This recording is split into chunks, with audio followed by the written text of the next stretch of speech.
മമതയുടെ വീഴ്ചയോടുകൂടി India സഖ്യത്തിന്റെ അന്ത്യമായിരിക്കുകയാണെന്നുള്ള റിപ്പോർട്ടാണ് പുറത്തു വരുന്നത്.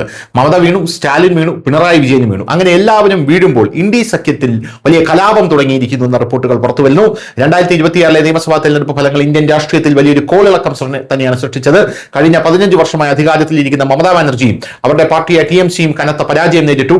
294 സീറ്റുകളിൽ 200-ലധികം സീറ്റുകൾ നേടി BJP ആദ്യമായി ബംഗാളിൽ സർക്കാർ രൂപീകരിക്കാൻ വഴിയൊരുക്കി. ഈ പരാജയത്തെ തുടർന്ന് TMCയുടെ മാത്രമല്ല പ്രതിപക്ഷ ഐക്യത്തിന്റെയും പ്രതീകമായ ഇന്ത്യൻ സഖ്യത്തിന്റെയും മേൽ പ്രതിസന്ധിയുടെ മേഘങ്ങൾ ഇരുണ്ടുകൂടുകയാണ്. മമതാ ബാനർജി തന്റെ പരാജയത്തെ ഒരു ഗൂഢാലോചനയെന്ന് വിശേഷിപ്പിച്ചു. അതേസമയം സഖ്യകക്ഷികൾക്കിടയിൽ ആഭ്യന്തര സംഘർഷങ്ങളും വർദ്ധിച്ചു. സമാജ്വാദി പാർട്ടിയിൽ ഭിന്നതകൾ ഉണ്ടായിട്ടുണ്ട്. സമാജ്വാദി പാർട്ടി പ്രസിഡന്റ് അഖിലേഷ് യാദവ് പരാജയത്തെ ജനാധിപത്യത്തിന്റെ കറുത്ത ദിനമെന്ന് വിശേഷിപ്പിച്ചപ്പോൾ സഖ്യത്തിനുള്ളിലെ വിള്ളൽ വ്യക്തമായി കാണാമായിരുന്നു. എന്നാൽ സ്വന്തം പാർട്ടിയുടെ ദേശീയ വൈസ് പ്രസിഡന്റ് കിരൺമയി നന്ദ വ്യത്യസ്തമായ സ്വരത്തിൽ സംസാരിച്ചു.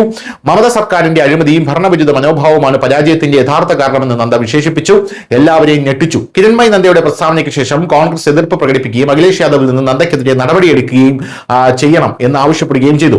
അടിസ്ഥാന വസ്തുതകളെയും പ്രത്യയശാസ്ത്രത്തെയും കുറിച്ച് സഖ്യത്തിന്റെ നേതാക്കൾക്കിടയിൽ വലിയ തർക്കമുണ്ടെന്ന് തന്നെ ഈ വൈരുദ്ധ്യം കാണിക്കുന്നു. അതായത് വീണ്ടും ഒരു കലാപം ഇന്ത്യ മുന്നണിക്കകത്ത് പൊട്ടിപ്പുറപ്പെട്ടിരിക്കുന്നു എന്നുള്ളതാണ്. ദക്ഷിണേന്ത്യയിലേക്ക് വരികയാണെങ്കിൽ വിജയുടെ ഉയർച്ച അവിടെ വലിയ രീതിയിൽ ആഘോഷിക്കപ്പെടുകയാണ്.